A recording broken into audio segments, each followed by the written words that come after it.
Serial तुमसे तुम तक के आने वाले एपिसोड में कहानी एक नए मोड़ पर पहुंचने वाली है, जहां भावनाएं, रहस्य और सस्पेंस तीनों का जबरदस्त संगम देखने को मिलेगा।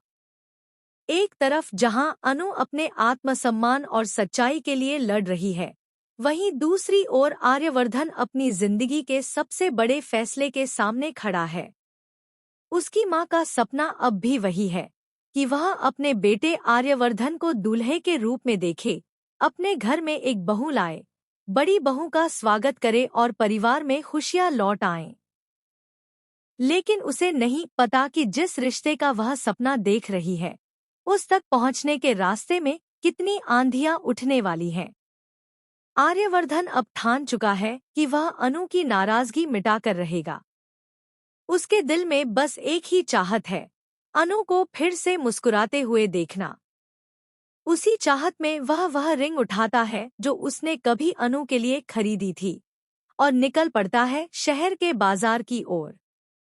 भीड़ भरे उस बाजार में अचानक उसकी नजर अनु पर पड़ती है।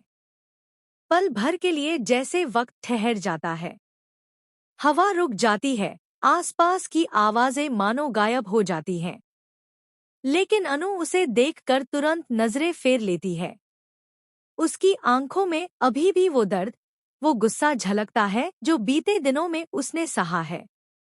इधर कहानी में एक और बड़ा ट्विस्ट आता है। अनु, उसके पापा और मम्मी उस जली हुई दुकान पर पहुंचते हैं, जहां सब कुछ राख में तब्दील हो चुका था। वे किसी सबूत की तलाश में हैं, कोई ऐसी चीज जो इस आग के पीछे छिपे सच को सामने ला सके। काफी देर खोजबीन के बाद जब सबको लगता है कि सब खत्म हो गया, तभी राख के ढेर में उन्हें कुछ ऐसे निशान मिलते हैं जो सब कुछ बदल सकते हैं।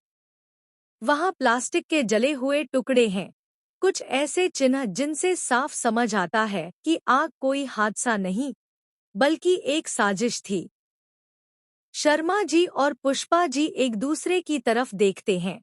अब उनके चेहरे पर गुस्से और दृढ़ संकल्प का मिलाजुला भाव है। वे ठान लेते हैं कि अब उस दुकान के पुराने मालिक को सबक सिखाना ही पड़ेगा।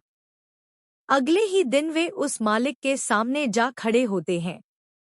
आवाज में ठहराव है, लेकिन लहजे में बिजली की कड़क।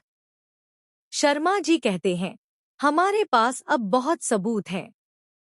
अगर तुमने सच नहीं बताया तो अगला कदम अदालत में होगा। उस पल दुकान मालिक के चेहरे से रंग उड़ जाता है। उसे समझ आ जाता है